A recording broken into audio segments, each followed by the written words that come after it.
Parece um dino. Essa fofura que você tá ouvindo é o João. Parece um dino, né? Que assim como eu, estava visitando o Museu de Zoologia da USP e dando uma espiada nos animais. É grande ou é pequeno? Enorme. Enorme, né? E o tamanho da boca? Grande ou pequeno? Médio. Médio. É maior que a sua? Muito maior. Nesse dia, o museu estava bem movimentado. Deu pra perceber no áudio, né? Não sei se você já consegue dar um palpite de qual bicho a gente estava falando. Mas o que pro João parecia um dinossauro, pelo tamanho enorme, pelas grandes garras e uma boca muito maior que a de uma criança, era, na verdade, uma preguiça gigante. As preguiças gigantes, na verdade, é um termo que nós utilizamos para nos referirmos, né, a uma série de espécies do grupo que inclui as preguiças arborícolas atuais, mas que no passado apresentavam uma diversidade maior de formas e tamanhos. Esse que você tá ouvindo é o Felipe. Meu nome é Felipe Elias, tenho mestrado nas áreas de paleontologia e museologia e trabalho no Museu de Zoologia da Universidade de São Paulo, mais precisamente aí junto à equipe da Divisão de Difusão Cultural do museu. Eu fui parar no museu porque eu estava em busca de respostas. Eu queria entender mais sobre esses mega mamíferos, o que eles comem, onde vivem, ou melhor, o que eles comiam, onde viviam, e entender também como esses animais desapareceram. Mas principalmente entender qual é a relação dos humanos com tudo isso. Tô aqui em frente à réplica e tem uma placa que tá escrito Preguiça gigante, extinta, reconstrução osteológica. Nome científico. O Megatherium americano representa a chamada preguiça gigante pampeana. Trata-se de uma das maiores espécies de preguiças conhecidas no registro fóssil. Eram animais de hábitos estritamente terrestres. Distribuição: Chile, Bolívia, Peru, Brasil, Argentina, Paraguai e Uruguai. E também, em alguns casos, chegaram a migrar para áreas da América Central e América do Norte. No passado, foi um animal que habitou principalmente as zonas mais frias da América do Sul, ali a região da Patagônia, né, tanto na Argentina, parte do Uruguai e Paraguai, como também algumas áreas ali beirando a Cordilheira dos Andes. Na fase adulta, essa espécie de preguiça atingia cerca de 5 metros de comprimento e pesava de 4 a 5 toneladas. Para se ter ideia, o peso médio de um cavalo é 400 quilos, então a preguiça gigante pesa um pouco mais que 10 cavalos.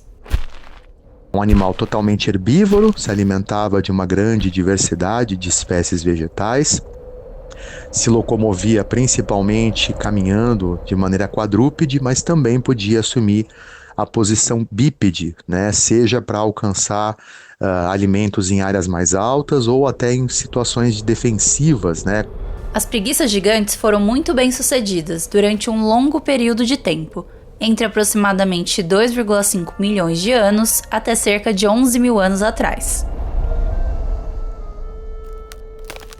Nessa época, a América do Sul passava por grandes mudanças da paisagem, especialmente por uma fase aí, o início de uma época interglacial, quando tivemos uma fase de aquecimento global, mudanças no nível de umidade da atmosfera, das correntes marítimas. Essas mudanças também levaram a mudanças das paisagens, alternando entre áreas mais abertas, que eram dominadas por essas preguiças gigantes, para a zona de florestas mais úmidas.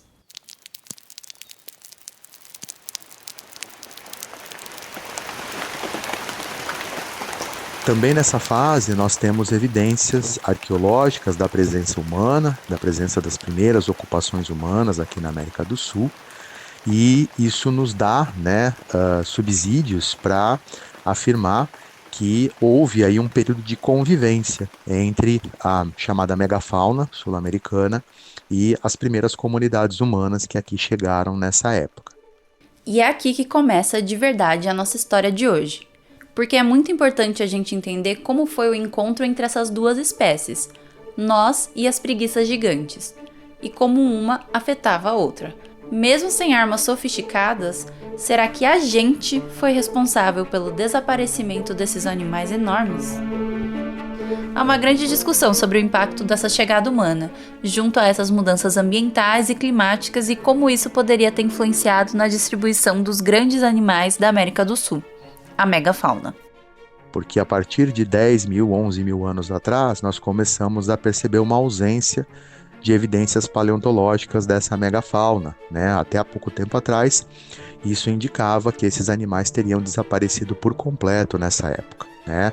Trabalhos recentes mostram que ainda algumas populações sobreviveram até cerca de 3 mil anos atrás, porém, isso abre muitas possibilidades aí causais associadas com a eventual extinção dessa megafauna, né? Se houve única e exclusivamente uma causalidade associada com as mudanças da paisagem, do clima, né, da vegetação, ou se também houve influência nessa interação com a espécie humana. Talvez não exista uma única causa que explique o desaparecimento das preguiças gigantes, mas a busca por essa resposta me ajudou a entender o tamanho do impacto que uma única espécie pode causar num planeta inteiro. E essa espécie somos nós.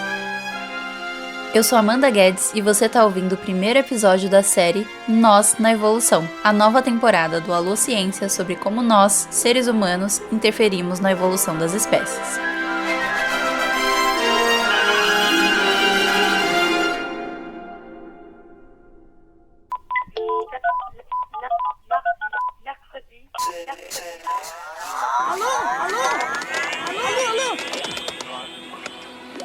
Planeta Terra!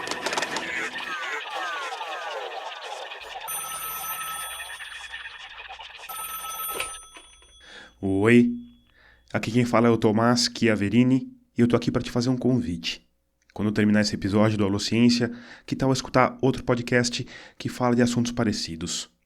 Eu tô falando da Rádio Escafandro, que é um podcast narrativo sobre temas variados, incluindo, claro, ciência.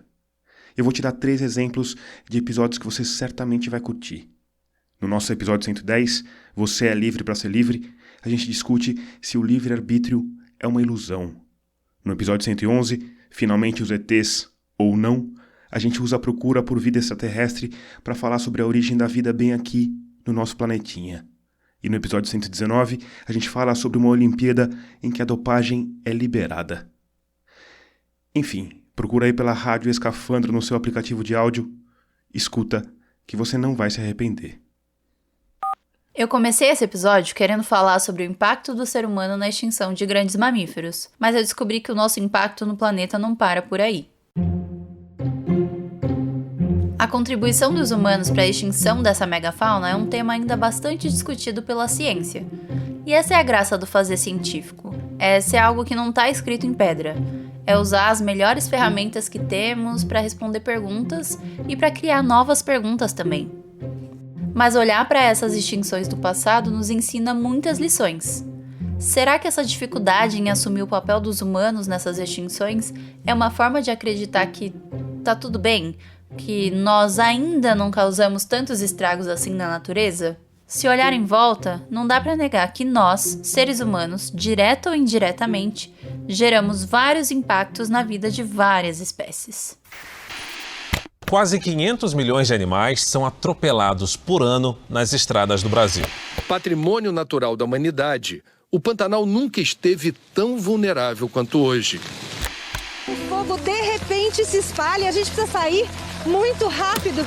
Uma das onças, que teve queimaduras de 3º grau, morreu horas depois de chegar ao Centro de Reabilitação de Animais Silvestres. Só no ano passado, o CETRAS recebeu 8.600 animais, sendo que desses, quase 4.200 foram resgatados do tráfico. A extinção é um desses impactos. Um exemplo disso é o que aconteceu com o pombo passageiro Ectopistes migratorius.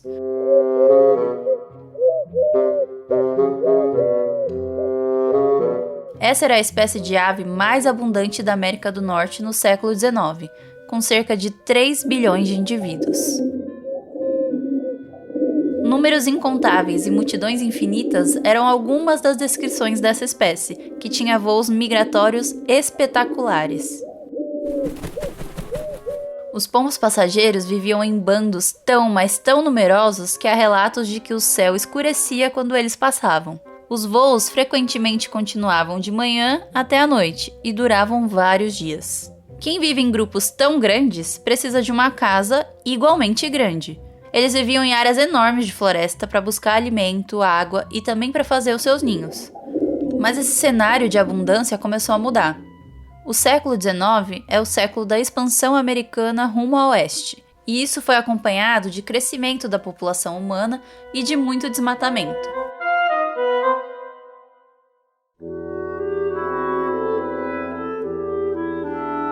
Conforme a floresta ia sendo desmatada e ia dando lugar a áreas agrícolas, os pombos passageiros iam se mudando para as florestas que ainda restavam.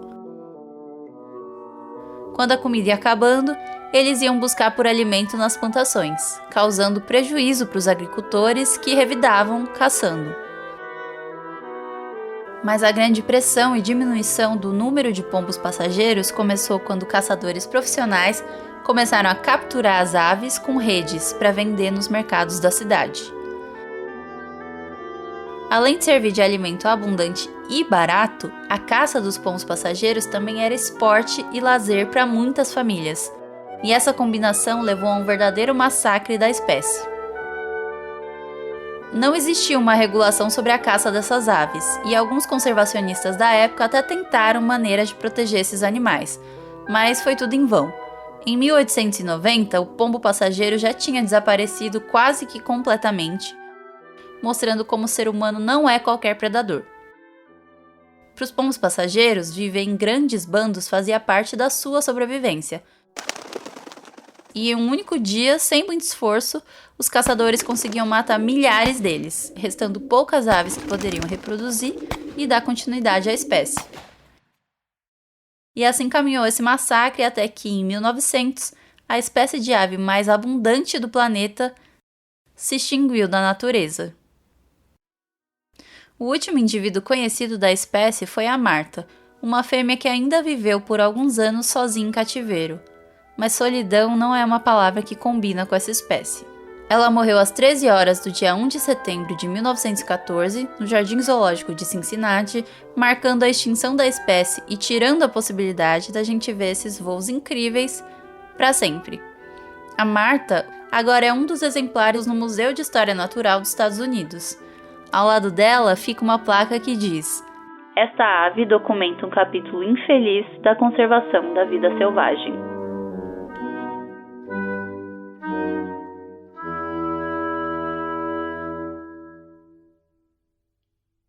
Para continuar entendendo o impacto dos seres humanos nas extinções, eu vou precisar falar sobre as fases de vida da Terra.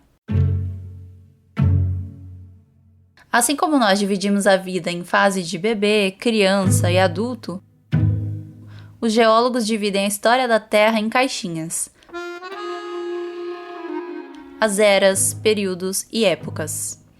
Essas fases separam os intervalos de tempo que demarcam transformações e eventos significativos no desenvolvimento do planeta. Você sabe em que época a gente vive? Na época do TikTok? Da pós-verdade? Ou talvez do K-pop? Na verdade, um geólogo responderia isso de outra forma. Nós estamos na era Cenozoica, no período Quaternário e na época do Holoceno, que teve início há cerca de 11 mil anos e se estende até o presente. Mas existem propostas diferentes de como nomear essa divisão. Há uns 20 anos atrás, o Paul Crutzen, que é um pesquisador, falou: a gente não está mais no Holoceno. O ser humano está mudando tanto as características da Terra que a gente está criando uma nova época, ou nova era geológica. E ele chamou de Antropoceno, a era dos humanos. Esse que você está ouvindo é o Mauro Galletti. Bom, eu sou o Mauro Galletti Rodrigues, mas como cientista eu só assino Mauro Galletti, né? Sou campineiro, sou corintiano E eu comecei e decidi fazer biologia já bem pequeno, porque eu gostava de criar passarinho, peixe, porquinho da Índia, gato. Então sempre tive essa fascinação por animais. O interesse do Mauro pela biologia e por entender a marca dos seres humanos na biodiversidade já o acompanha faz tempo. Mas foi nas primeiras vivências na faculdade que ele foi se convencendo de que estava no caminho certo. Começou a cursar biologia na Unicamp. E daí comecei a visitar uma floresta do lado da Unicamp que chama Mata de Santa Genebra. É um fragmento florestal de 250 hectares, pequeno, mas que tinha vida, né? Tinha uma população de bugios, macaco-prego e um monte de passarinhos, aves, né? Muito interessantes. E eu não sabia nada. E foi na Mata de Santa Genebra que me resgatou para a biologia de fato. Observando o comportamento de bugios, observando o comportamento das aves, de caxinguelê, enfim. E comecei a gostar de plantas também, porque eu via os animais se alimentando de frutos. Para entender como os humanos interagem com as outras espécies e interferem na evolução, observar o que está acontecendo na natureza é o primeiro passo. Eu ficava vendo as interações dos animais com os frutos, com plantas, né? E comecei a me interessar por esse tipo de interação ecológica e isso virou minha profissão. Além disso, é importante olhar para o que estava acontecendo lá atrás. Então a minha trajetória sempre foi moldada em entender interações ecológicas e o que acontece quando o homem tira um dos atores dessas interações, ou tira a planta ou tira os animais, né? E no caso dos animais eu comecei a me interessar muito pelas extinções do passado. Quais as consequências da gente ter perdido a preguiça gigante, elefantes, etc., na dispersão de sementes. Então, cada vez mais eu tento entender a ruptura dessas interações, quando a gente perde de um lado ou do outro dessa interação. A Terra já passou por pelo menos 5 grandes extinções em massa. E para alguns especialistas, estamos caminhando para a 6ª, no Antropoceno. O Mauro falou do Paul Crutzen, cientista holandês e prêmio Nobel de Química, que alertou que estamos vivendo a era dos humanos. Para Crutzen, existem cicatrizes permanentes no planeta que permitem dizer que nós somos responsáveis por um novo tempo geológico, ou seja, que é possível detectar essa pegada humana no planeta. Imagina que daqui, se isso fosse possível, chegar um ET no planeta e ele vai falar, ó, a partir do surgimento do ser humano mudou, tivemos perda de biodiversidade, o clima mudou. Mas para poder dizer que existe um antes e depois dos humanos, a gente precisa de evidência.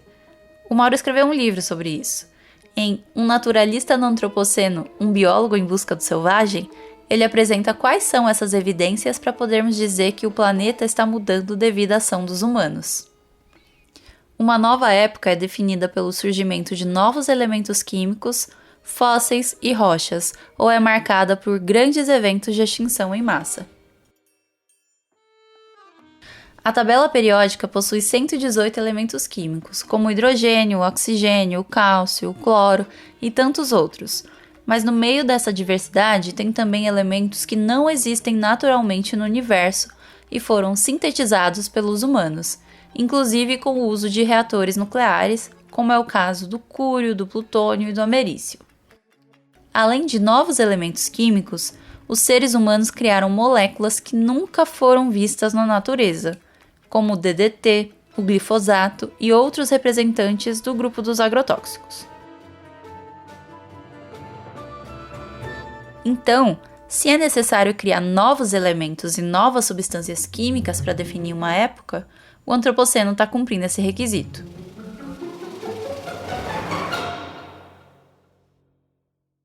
Nessa lista de evidências do Antropoceno, uma outra coisa que os humanos conseguem garantir é a produção de novas rochas. Eu não sei você, mas quando eu penso em rocha, eu penso em montanha, em caverna e até em vulcão. Dificilmente eu pensaria em concreto. Pois é, concreto. Um item tão comum e já tão banal nas nossas vidas nas cidades pode ser considerado uma rocha criada pelos humanos. Além de concreto, tem também as rochas plásticas, formadas de materiais plásticos que se juntam com minerais naturais. Sim, nós estamos criando rochas de plástico. Doido, né? O plástico também faz parte da terceira evidência para definir uma nova época geológica, que é o aparecimento de novos fósseis. Porque além de fósseis de plantas e de animais, como os dinossauros e as preguiças gigantes, os cientistas chamam todos os utensílios e ferramentas criadas pelo ser humano de tecnofóssil. Alguns podem desaparecer rapidamente, mas outros vão levar décadas ou até mesmo séculos para desaparecer. Inclusive, se você quiser se aprofundar um pouco mais nesse assunto, dá um play no episódio 67 do Alô Ciência sobre plásticos. Por fim, o importante critério para definir uma época é o surgimento e a extinção de espécies. Por um lado, o ser humano está criando um enorme grupo de micro-organismos, uma variedade de plantas e de animais, como as mais de 400 raças de cachorro que existem. A gente vai abordar isso nos próximos episódios. Por outro lado, estamos interferindo na trajetória evolutiva de várias espécies, e ao longo dos últimos 10 mil anos, o ser humano tem mudado completamente o balanço de vida na Terra. Se a gente tivesse uma balança gigante, digamos uma balança que caiba todo mundo, e conseguisse colocar todos os mamíferos do mundo, incluindo todos os mamíferos selvagens do mundo, como a baleia, o urso polar, a onça-pintada, leão, elefante, mas também o mico-leão dourado, macaco prego, todo mundo, a gente chegaria a 4%, ou seja, a soma de toda a biomassa de mamíferos silvestres do mundo representa só 4% do peso dessa balança, enquanto os mamíferos domesticados pelos humanos, como vacas, cavalos, ovelhas, somariam 60%, e os próprios seres humanos ficam com uma fatia de 36% dessa conta. Essa é uma outra assinatura, né? Outra característica do antropoceno. A gente está mudando completamente a distribuição da fauna, né? Em termos de importância, né? Tem mais vaca e humanos do que qualquer outro animal. Estima-se que hoje tenha mais cachorros do que elefantes. A biomassa de cachorro doméstico é maior que de elefantes. Então dá para dizer que várias características utilizadas para definir uma nova era geológica se encaixam bem no termo antropoceno.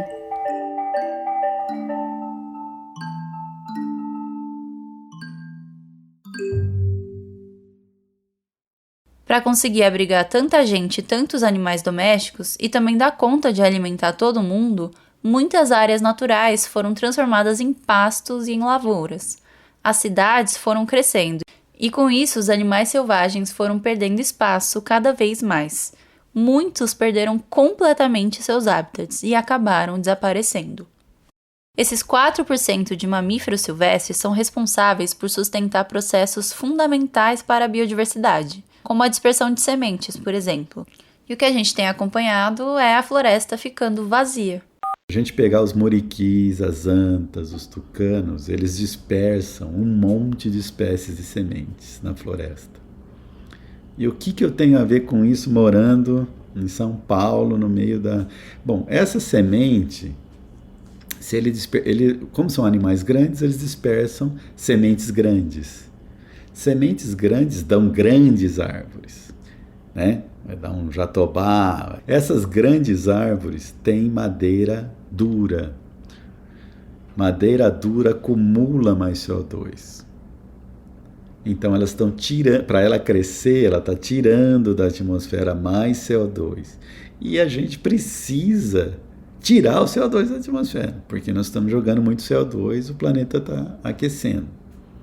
Então tem uma ligação direta desses animais silvestres com o aquecimento global. E como a gente pode mitigar, né, em parte, não vai salvar o planeta, trazendo de volta os animais selvagens para as áreas naturais. Então, reflorestamento é uma alternativa, mas precisa de alguém para manter essas florestas. Quem vai manter essas florestas é o muriqui, a cutia, a anta. que só tem 4%. Então nós vamos ter que aumentar essas populações, né? E isso vai afetar a temperatura da pessoa que está morando lá na Avenida Paulista.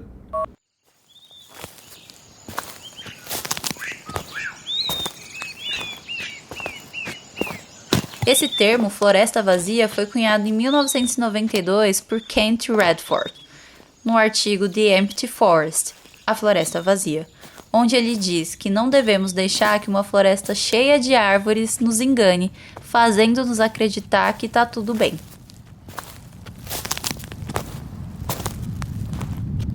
Bom, uma floresta vazia, você entra aí na Floresta da Cantareira, se você é de São Paulo, ou na Serra do Mar, ou na Amazônia, e você não ouvir ninguém cantando, você não vê nenhum macaco, você não vê pegadas. Isso é uma floresta vazia, uma floresta em silêncio, né? E tem alguma coisa errada acontecendo com uma floresta vazia. Está faltando os atores, né? Então você tem o palco montado, mas você não tem os atores. Isso é o que a gente chama de defaunação. Que é essa perda de fauna? É a extinção de espécies animais que pode acontecer a nível global, local ou funcional. A extinção funcional é quando a espécie ainda existe, mas a população é tão reduzida que já perdeu seu papel ecológico. Esses 3 tipos de extinção de animais podem ser causados pelos humanos, de forma direta ou não. Muitas vezes, a gente diminui a gravidade da extinção local de uma espécie, mas é importante lembrar que um ecossistema, uma floresta, por exemplo, é um conjunto de interações ecológicas. Sem os animais como a onça-pintada, queixada, cutias, também não existe uma série de processos ecológicos que dependem desses bichos. A Mata Atlântica, por exemplo, sem esses animais, deixa de funcionar como Mata Atlântica, porque ela não só perde bicho, ela perde processos, e tudo isso leva os ecossistemas ao caminho da degradação. Quais as consequências de ter uma floresta vazia? Você não tem mais herbivoria, predação de semente, plantas sendo polinizadas, plantas sendo dispersadas. Então essa floresta começa a mudar. O que muda é o que a gente está querendo fazer agora. Então eu tenho um projeto de pesquisa na Mata Atlântica, onde a gente cerca pedaços da floresta imitando uma floresta vazia. Então eu chego numa mata que tem muriqui, tem anta, tem queixada, e eu cerco ela e falo, bom, aqui não vai entrar nenhum mamífero, eu vou acompanhar todos os processos ecológicos que mudam aqui dentro do lado do meu controle. Meu controle é a floresta com animais. Então nós estamos medindo já há 15 anos número de plântulas, diversidade de plântulas, bactérias no solo, os arqueias nos solos, nitrogênio no solo, crescimento das plantas, né? Então só assim a gente pode mostrar os efeitos da extinção, da defaunação nos ecossistemas naturais, né? Ao mesmo tempo que esse assunto gera uma certa ansiedade, mostrando as consequências de todo esse impacto na biodiversidade, ele também mostra que ainda temos muitas oportunidades para ação. Então, na contramão da defaunação, nós temos a refaunação, uma forma de reconstruir comunidades animais e processos ecológicos. Então você tem essas florestas vazias. Como que eu soluciono o problema? A biologia da conservação é muito boa para detectar os problemas, né? Tá faltando bicho. Essas espécies estão ameaçadas. A refaunação, a biologia da restauração veio para resolver problemas. Imagina que você fosse no médico, ele falou, você tem pressão alta, você tem diabetes, né? E vai para casa. Não, ele vai ter que te dar um remédio, não é? Ele vai ter que falar, vai para academia, para de comer açúcar, reduz, não é? Então, a refaunação é resolver esses problemas. Então, a ideia da refaunação está no próprio nome, é refaunar. Ou seja, colocar de novo espécies que já não estão mais lá. Ou seja, é reintroduzir grupos de espécies nativas em ecossistemas onde essas espécies foram extintas localmente. A refaunação tem como objetivo restaurar interações ecológicas perdidas e é uma forma de trazer os animais de volta, trazer os cheiros, as pegadas, os sons e assim preencher as florestas vazias. Esse tipo de projeto tem acontecido no Brasil e no mundo. Um dos projetos que eu acho um dos mais bonitos hoje é o Refauna no Parque Nacional da Tijuca, que é uma tentativa de se colocar de volta animais chaves nas florestas que tinham desaparecido. Quem são esses animais? Cutia, que é um ratão grande que dispersa um monte de sementes. Ela faz o papel quase que de um esquilo, né?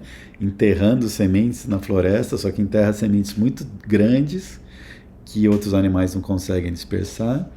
Eles colocaram de volta, o projeto colocou de volta jabuti. O jabuti, que é famoso jabuti, que também come um monte de frutos, é super importante o dispersor de sementes, modifica o solo, e que ocorria na região.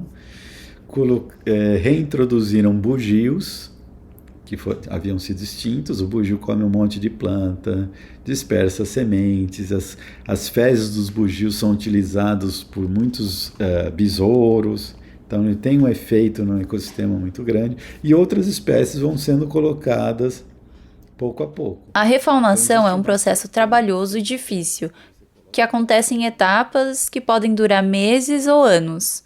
Antes de reintroduzir uma espécie, é preciso avaliar se as causas que levaram à sua extinção naquele local ainda continuam acontecendo.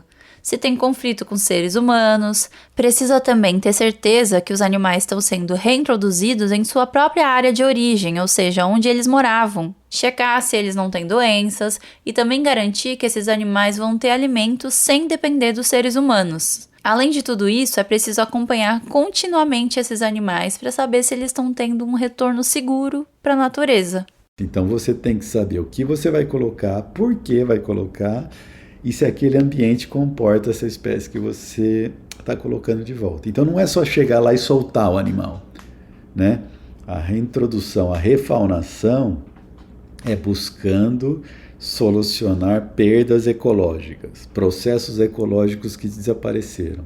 E eu acho que esses projetos de reintrodução e refaunação são super importantes e trazem muito sucesso. Então eu falei do Refauna no Rio, mas tem outros projetos do Brasil. O Brasil é campeão de projetos de refaunação ou reintrodução de espécies. Eu acho que assim, a mensagem, assim, se é que tem que deixar uma mensagem final num podcast, assim, a gente falou muita coisa de extinção, de antropoceno, isso causa até uma ansiedade, né, a gente fica deprimido, né, tantas espécies sendo extintas. O ser humano já causou muitas extinções e temos várias em curso, mas ao mesmo tempo é um pouco menos desesperador saber que existem várias iniciativas que estão lutando junto com as espécies para manter toda essa biodiversidade e esses processos ecológicos vivos. Não é ignorar a realidade, mas talvez entender que o futuro catastrófico não seja tão certo ainda e que ainda dá tempo de imaginar outros futuros, de adiar o fim do mundo. Eu sempre vejo com o que a gente pode fazer. Tanto como indivíduo, como cidadão, como pai, como biólogo ou não biólogo, qual que é o seu papel transformador nessa sociedade?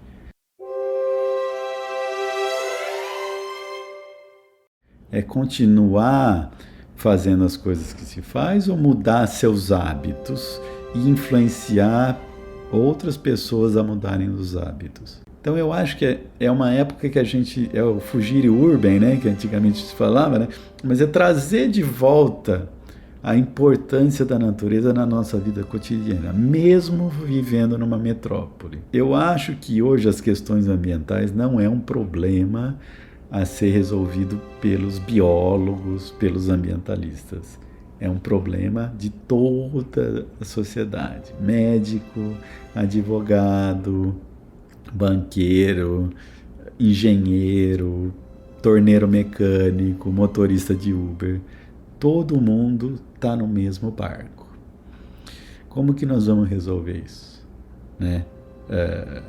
Eu acho que essa é uma mensagem, uma discussão mais interessante de como nós podemos transformar ou passar por um antropoceno saudável, que envolve educação, redução de pobreza, mas principalmente um retorno ao meio ambiente, né? Eu sou extremamente esperançoso que as pessoas vão mudar, porque vai ter que mudar. É a nossa única solução. Nós não temos planeta B, não tem outra. É evidente os impactos humanos. Agora, como que eu posso ser um ator nessas transformações, né? E sou, como eu falei, sou bastante esperançoso. Termino meu livro com bastante esperança também, porque nós não temos alternativa. Eu não vou vender o apocalipse. Não vou passar o apocalipse, o Mad Max, como sendo o fim do mundo.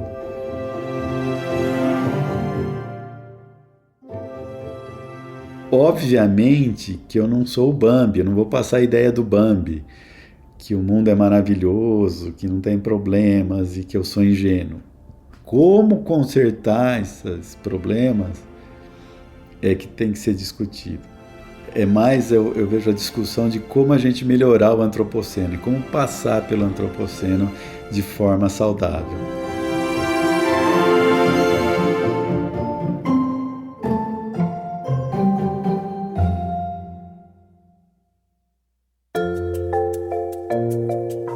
Você gostou do episódio? A temporada Nós na Evolução tá apenas começando. Na quarta que vem, a gente vai falar sobre uma espécie que o ser humano não extinguiu. Pelo contrário, uma espécie que evoluiu com a gente. O cachorro.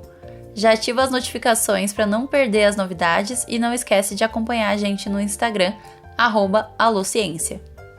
Fala pessoal, aqui é o Lucas Andrade. Eu só queria lembrar que o Alô Ciência só existe graças ao seu grupo incrível de apoiadores. E a gente retribui fazendo sorteios exclusivos de livros e brindes para quem apoia a gente. Inclusive, a gente vai sortear esse livro novo do Mauro Galletti. Então vai lá em apoia.se/alociência e saiba de todas as maneiras que você pode apoiar a gente. E isso é muito, muito importante pra gente continuar produzindo podcasts únicos como esse. Gostaria de agradecer ao Felipe Elias e ao Mauro Galletti pela participação no episódio e agradecer também à equipe do Museu de Zoologia da USP, em especial os monitores Vitor Falciroli e Tarek Meirelles por nos apresentarem as exposições do museu. Para saber mais do trabalho do Felipe, acompanhe o site paleozoobr.com e siga nas redes sociais @paleozoobr e @museu_zoologia. O livro Um Naturalista no Antropoceno, do professor Mauro Galletti, foi muito importante para a produção desse episódio e ele está disponível no site da editora Unesp. Você pode acompanhar mais sobre o trabalho do Mauro no @doutor.mauro_Galletti. Todas essas informações estão na descrição do episódio e vão estar também no nosso site, alociencia.com.br. A pesquisa e o roteiro desse episódio foram feitos por mim, Amanda Guedes. A edição e a arte da vitrine são do Lucas Andrade. Esse episódio usou áudios do jornal O Globo, do Jornal da Record, do Jornal Nacional e da TV Cultura. A produção da temporada contou com o apoio da Sociedade Europeia de Biologia Evolutiva, ESEB, e a distribuição é do Alô Ciência. Até o próximo episódio, ou quando tivermos mais fichas.